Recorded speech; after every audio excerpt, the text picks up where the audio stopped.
밤새 안녕히 주무셨습니까? 아침에 만나면 어떤 인사들을 주로 나누시는가요? 영어로 하시나요? Good morning, morning. 그렇게들 인사 나눕니다. 예, 우리는 아침에 만나면 밤새 안녕히 주무셨습니까? 보통 이런 인사를 하죠. 예, 옆에 분들하고 한번 인사 좀 나눠보세요. 예.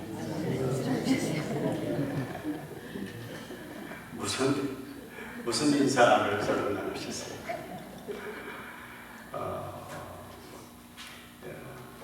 영국에서 공부할 때 영국인 친구들이 한국 사람들 나누는 인사법이 참 독특하다 그런 얘기를 해요. 밤새 안녕히 주무셨습니까? 우리는 보통 이렇게 인사합니다. 또 낮에 또 만나면 시도 때도 없이 우리는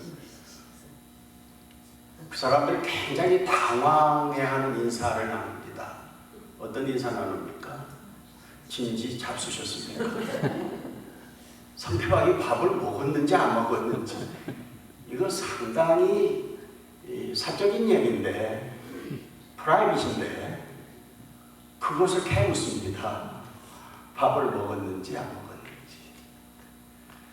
우리 속에 왜 이런 인사법이 있습니까?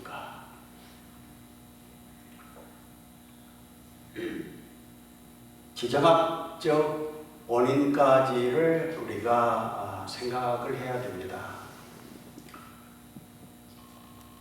우리는 거대한 중국이라고 하는 큰 대륙을 북쪽에 두고 있고 아주 호전적이고 침략성이 강한 일본이라는 나라를 남쪽에 두고 있습니다. 그 중간에 한반도가 있습니다.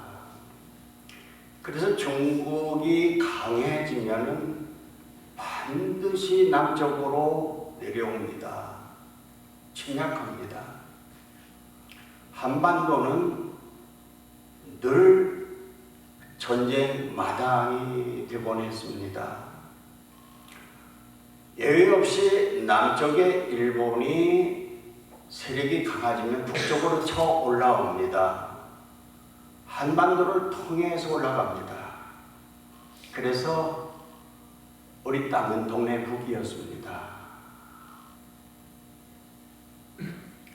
역사학자들은 5,000년 찬란한 역사를 얘기하지만 그 역사는 피 묻은 역사다, 고난의 역사다, 침탈의 역사다 이렇게 얘기를 합니다.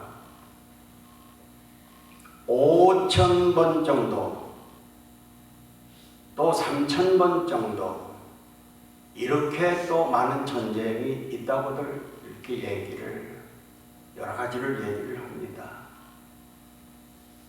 전쟁이 끝날 날이 없었던 민족.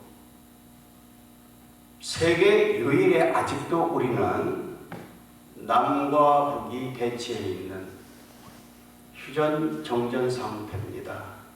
전쟁을 잠시 멈추고 있고 쉬고 있다는 얘기입니다. 그러니까 전쟁 상태에 아직도 있다. 유일한 한반도의 상황입니다.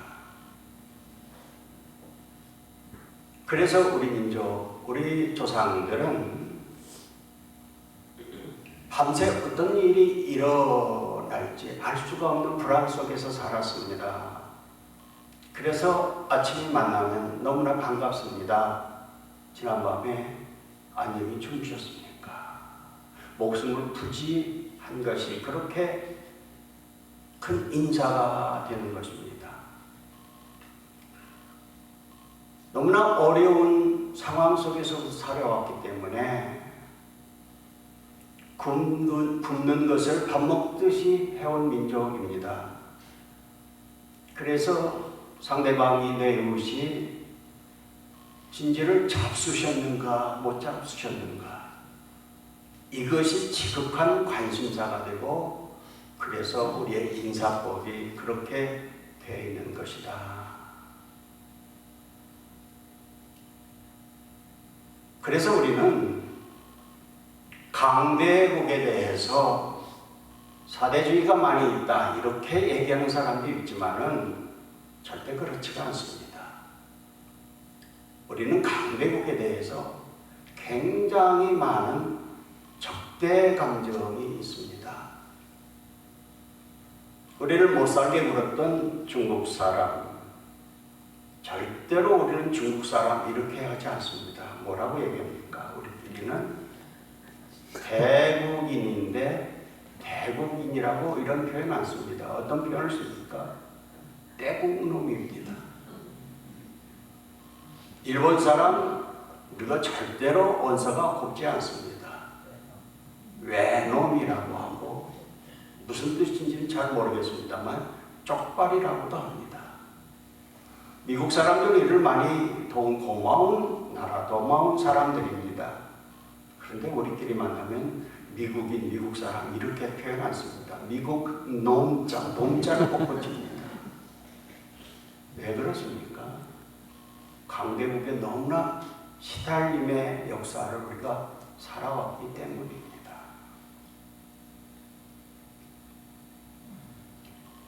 그래서 우리의 조상님네들은 강대국 4대 사상 의존 이러지 않았습니다.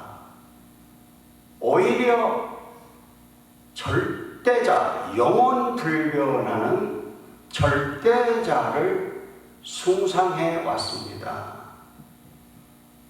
세계 종교학자들, 민속학자들, 안트로폴로지, 그러니까 문화 인류학자들은 한민족을 아주 특수한 민족이고 그래서 세계 여러 민족 가운데 가장 종교심이 강한 민족이다 이렇게 얘기를 합니다.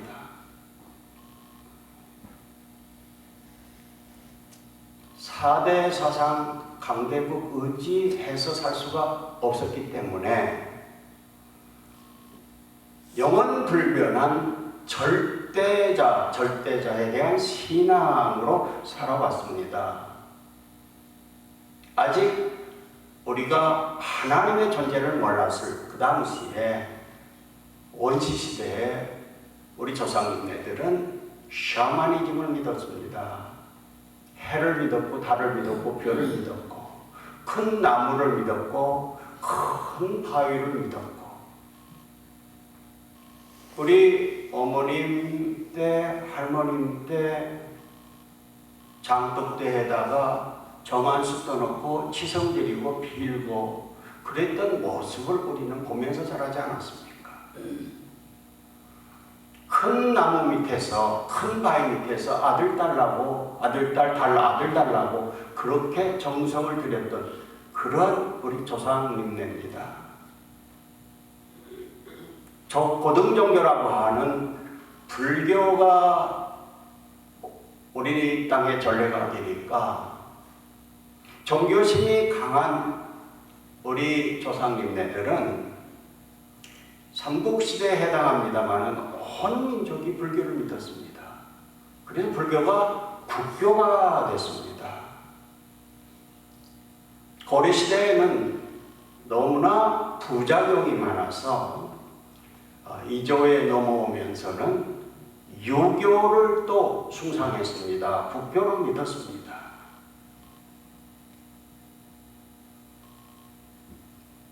그러다가 조선 만력 나라가 어지럽고 혼탁할 때에 기독교가 우리 반도에 들어오기를 시작을 했습니다. 그러할 때 우리는 살아있는 이 복음을 받아들이고 단 100년도 안 되는데 인구의 25% 이상 4분의 1 이상이 예수를 믿는 그런 나라, 그런 민족이 됐습니다. 기독교 2000년의 역사 가운데 이러한 나라, 이러한 민족이 없습니다. 이것은 하나님께서 우리 한민족에게만 허락해 주신 가장 큰 선물이다. 그래서 교회 신학자들, 지도자들이 한국 교회를 주목을 합니다. 저는 영국의 버밍엄 대학에서 선교신학으로 논문을 썼습니다. 우리 땅에 최초로 복음을 전해주신, 그리고 순교의 제물이 되어주신 영국인 선교사 토마스 목사님에 대해서 제가 연구를 했습니다. 지도교수가 저에게 묻습니다. 한국교회가 기독교 2000년의 역사 가운데 가장 빠른 시간에 가장 급성장을 이룬 그런 교회 모델을 보여주고 있는데, 고 목사께서는 한국의 기독교가 그렇게 급성장한 원인을 무엇으로 봅니까? 저는 두 가지를 얘기를 합니다. 첫 번째는 한국교회는 순교자의 피를 머금고 세워졌고, 그래서 급성장을 할 수 있었던 교회다. 따라서 나는 우리에게 최초로 복음을 전해준 개신교 선교사, 또 순교자 토마스 목사님에 대해서 그렇기 때문에 연구를 하는 것입니다. 어저께 필라델피아 지역이죠, 목사님? 네, 목회자들 모임을 갖고 특별한 세미나를 가졌습니다. 저에게 말씀을 전해달라고 해서 바로 이 토마스 목사님의 순교에 대해서 함께 말씀을 나누고 또 질의응답 시간도 갖고 아주 좋은 의미 있는 시간 가졌습니다. 한국교회 성장의 두 가지 원인 중에 첫 번째 원인 순교에 대해서 말씀을 나눴습니다. 목사님들이 저에게 질문을 던지는 것입니다. 두 가지 원인을 이야기를 하시는데 한 가지만 우리에게 말씀을 하셨는데 또 한 가지 무엇으로 보십니까? 그래서 그것은 제가 비밀이라고 그랬습니다. 최리일 장로 교회에서 제가 전할 말씀의 주제 중에 하나이기 때문에 이것은 공개할 수가 없다고. 그러니까 우리 전 목사님한테 이분들이 압력을 넣어서 전 목사님 동의하시면은 목사님 말씀을 해 주시겠다고. 그러니까 목사님이 어쩔 수 없이 동의를 하셨습니다. 그런데 제가 공개를 할게요, 안 할게요? 안 했습니다. 저도 의리가 있는 사람이고 제가 이렇게 얘기했습니다. 강요에 의한 동의는 법적인 효력이 없습니다. 그래서 이 아침에 저는 두 번째, 고난의 문제. 5000년 찬란한 역사라고 하지만은 우리는 고난의 역사입니다. 영어로 저는 그것을 suffering history다 이렇게 표현을 하고 있습니다. 한국교회가 급성장을 이룬 것 첫째는 순교의 피를 머금고 자랐기 때문입니다. 또 하나는 고난의 역사를 통해서 종교심이 강해질 수밖에 없었던 민족의 이 심성, 거기에 살아있는 복음이 들어오게 되니까 짧은 시간 안에 그렇게 급성장을 할 수가 있었던 것이다. 사실이 그렇습니다.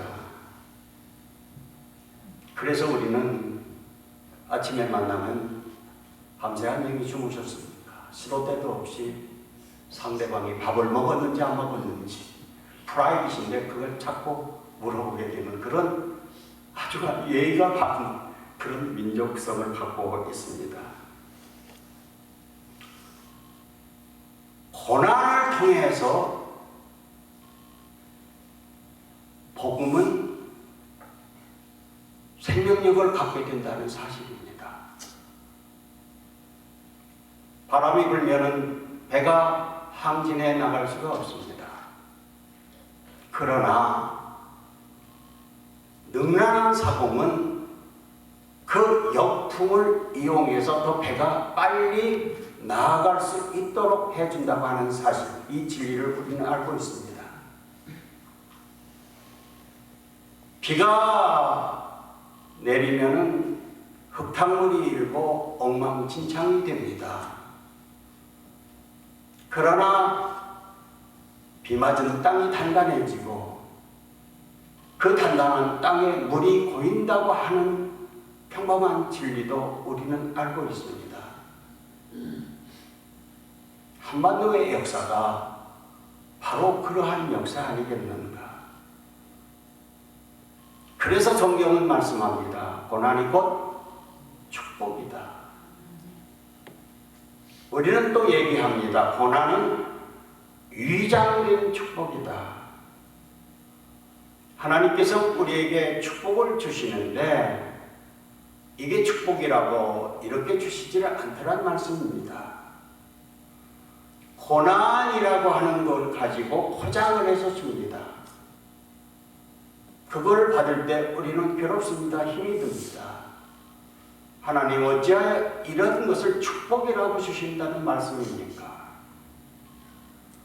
그러나 고난이라는 그 포장지를 한꺼풀 두꺼풀 벗겨날 때 마침내 그 깊은 곳에 하나님께서 우리에게 주시고자 하는 선물, 축복이 들어있다는 사실을 우리는 경험해서 알게 되는 것입니다.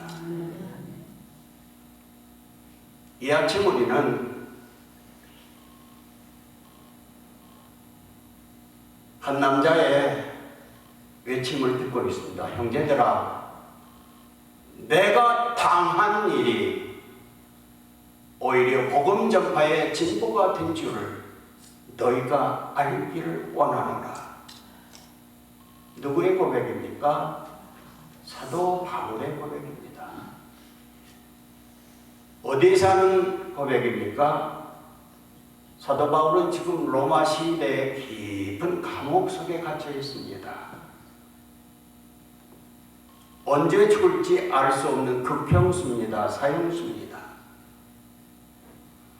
사도 바울의 제목이 무엇입니까? 복음을 전했다고 하는 이 한 가지입니다.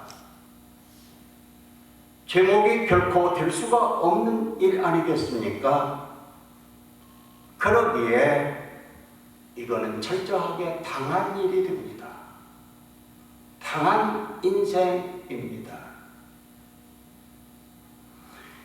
그런데 사도 바울은 절망하는 것이 아니라 내가 당한 일이 도리어 복음 전파에 도움이 됐다, 진보가 됐다, 이렇게 얘기를 합니다. 기독교를 가리켜서 역설의 종교라고 얘기합니다. 역설의 진리다, paradoxical truth다, 이렇게 얘기를 합니다. 바로 고난이 축복이 되는 종교, 이것이 우리가 믿는 살아있는 복음이 되는 것입니다. 형제들아, 내가 당한 일이 도리어 복음 전파의 진전이 된 줄을 너희가 알기를 원하노라. 사도 바울은 이렇게 선언적으로 선포하는데 바로 이어지는 13절에서 이렇게 설명을 하고 있습니다. 이러므로 나의 매임이, 내가 죄수가 된 것이, 내가 당한 일이 그리스도 안에서 모든 시대 안과 그 밖의 모든 사람에게 나타났으니,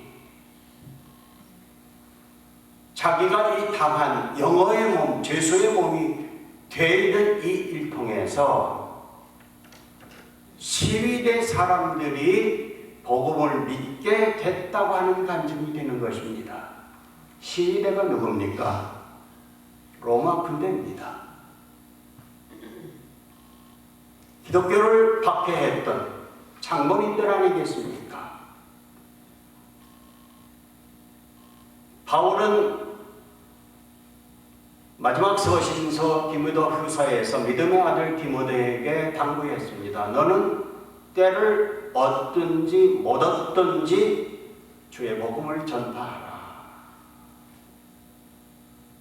비록 죄수의 몸으로 깊은 옥중에 갇혀 있지만은 그 옥중에서도 복음을 전했다고 하는 이야기입니다.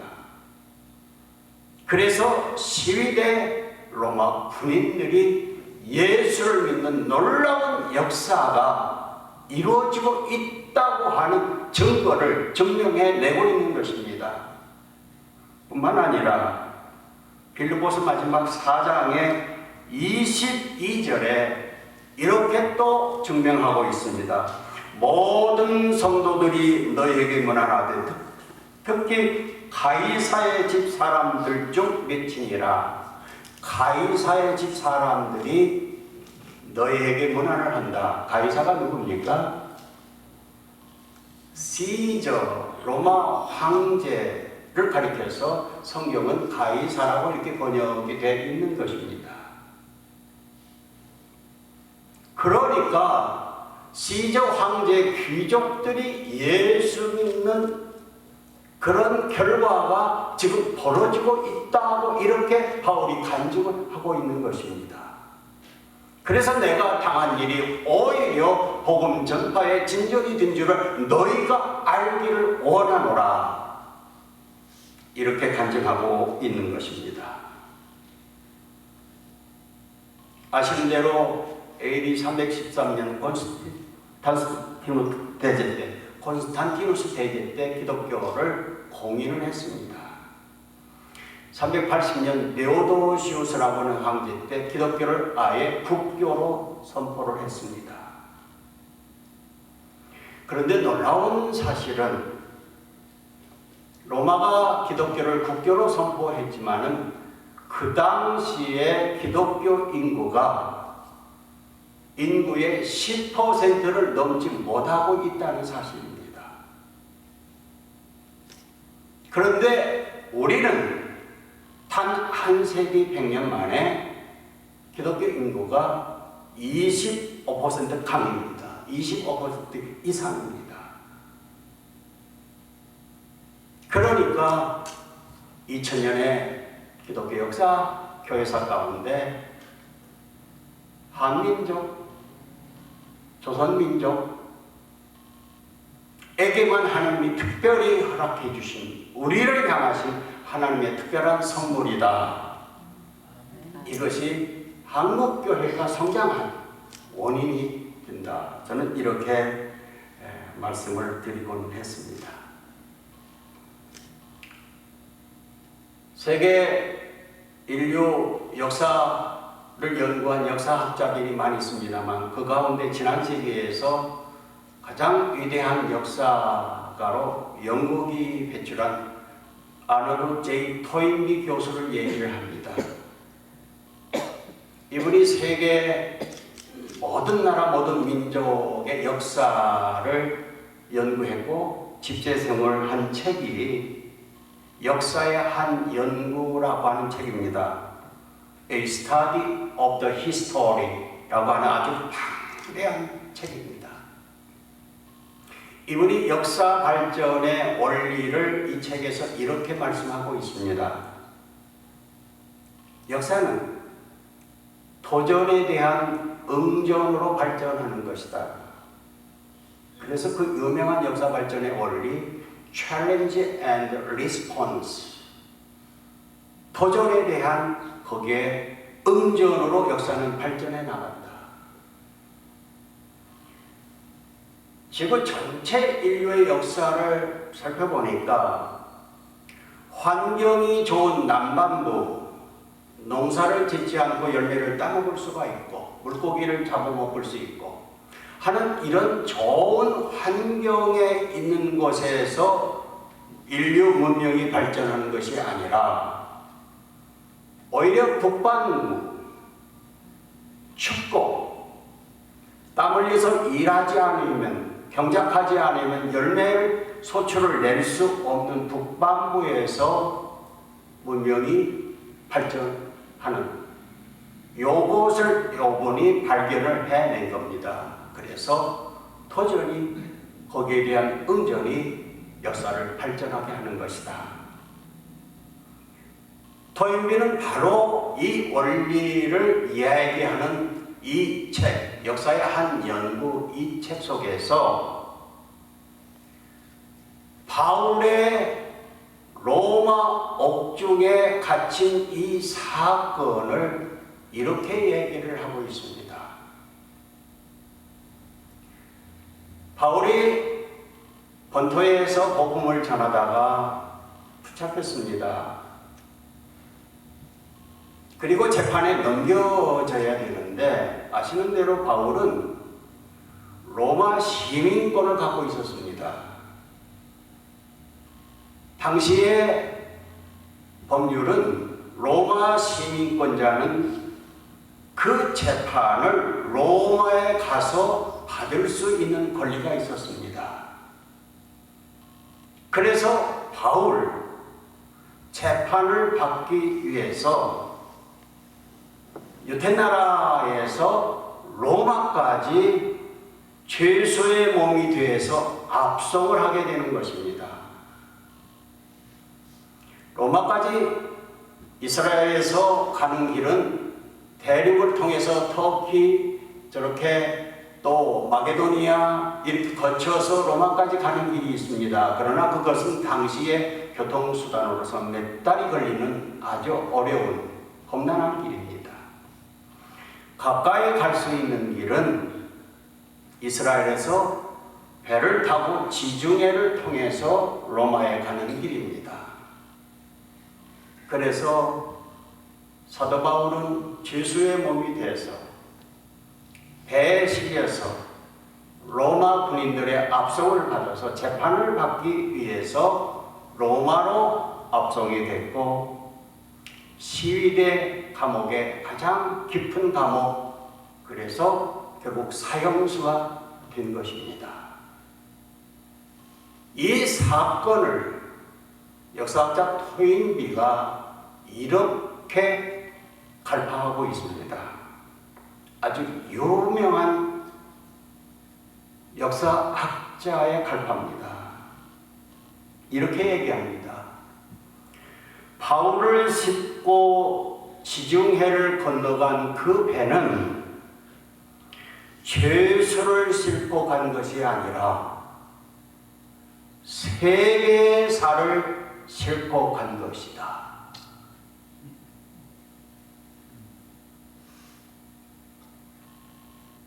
이것이 일반 역사학자가 밝혀낸 사실입니다. 결론입니다.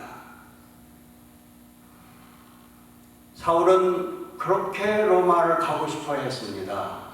꿈에도 소원이 로마 가는 일이었습니다. 모든 길은 로마로 통한다. 당시 세계의 중심은 로마였습니다. 복음을 들고 세계의 중심 이 로마에 가서 복음을 담대하게 외치기를 원했습니다. 그러나 어떤 일인지 하나님께서는 사도 바울의 이 거룩한 열망을 응답해 주시지 않았습니다. 오히려 죄수의 몸이 돼서 배에 실려서 압송이 돼서 로마 시대 감옥에 갇히는, 그리고 극경수가 되는 그런 아주 비참한 처지, 이것이 웬일인가? 많은 사람들은 이제 사도 바울은 끝난 인생이다. 그의 선교 사역은 끝장이다. 이렇게 얘기할 수밖에 없는 상황에 이르게 만들었던 것입니다. 우리는 이 대목에서 아주 당황하게 됩니다. 다른 것도 아니고 복음을 전하겠다고 하는 선교사로서 당당히 로마에 입성해서 로마 광정에서 복음을 외치기를 원하는 것, 이 거룩한 열망을 왜 하나님께서 들어주시지 않고 오히려 죄수가 되게 해서 세대 감옥에, 그 깊은 감옥에 갇혀서 사형수를 만드느냐 하는 사실입니다. 우리 속담에 호랑이를 잡으려면 어디로 가야 돼요? 호랑이 굴 속에 들어가야 된다.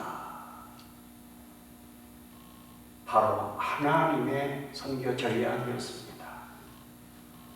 우리 인간의 생각이나 인간의 가치 기준이나 인간의 판단으로는 그것은 실패다, 치욕이다, 이렇게 얘기할 수밖에 없음에도 불구하고 하나님은 사도 바울을 죄수의 몸이 되게 해서 호랑이 굴 속에 집어쳐 넣었더라는 말씀입니다.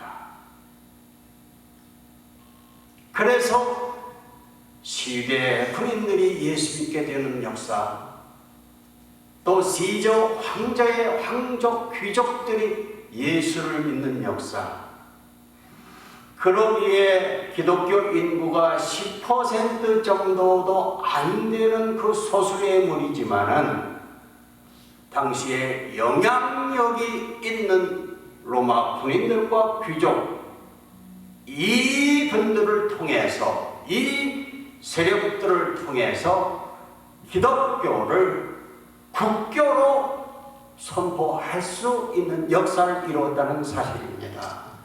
기독교 로마가 국교가 되므로 세계의 중심이었던, 세계에서 가장 강한 이 로마가 기독교 나라가 돼서 우리 기독교가 온 세계 만방에 이렇게 널리 퍼지게 되는 역사를 이뤘다는 말씀입니다.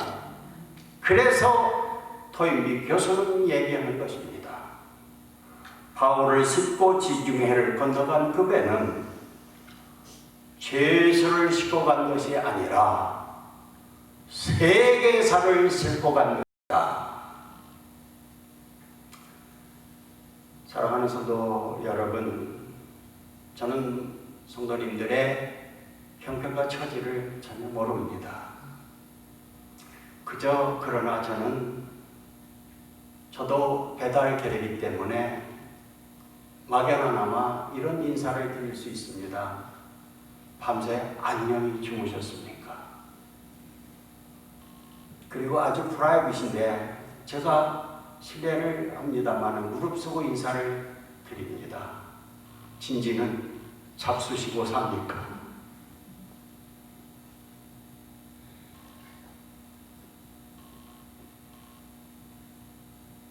바르게 살려고 하면 할수록,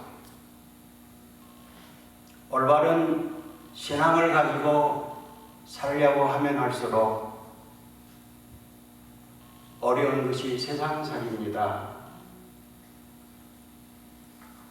특별히 이민사회에 예기치 못한 일, 불이익을 당해야 하는 일,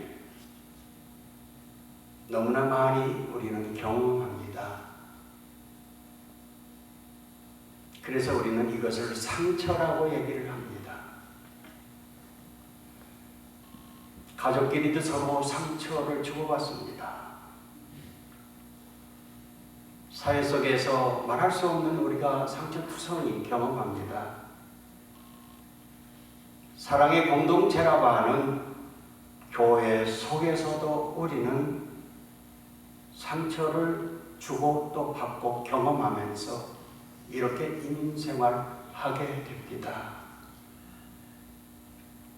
사도 바울이 이 아침에 우리에게 말씀합니다. 형제들아, 자매들아, 내가 당한 일이 도리어 복음 전파의 진전이 된 줄을 너희가 알기를 원하노라. 사도 바울의 이 고백이 사랑하는 성도님들의 고백이 될 수 있기를 주의 이름으로 간절히 축원합니다. 기도하겠습니다. 하나님 감사합니다. 이 아침 로마 옥중에서 외치는 사도 바울의 간증을 듣게 해주셔서 감사합니다. 이민 생활 속에서 우리의 삶 속에도 억울한 일, 당한 일이 너무나 많습니다. 바르게 신앙생활을 하려고 하면 할수록 여러 가지 어려운 일들을 경험하게 됩니다. 오늘 사도 바울의 이 고백을 통해서 다시 한번 용기를 얻게 해주셔서 감사합니다. 바울의 이 고백이 간증이 나의 고백, 나의 간증이 될 수 있도록 저희 모두를 축복으로 함께해 주시옵소서. 예수님 이름으로 감사하며 기도드립니다.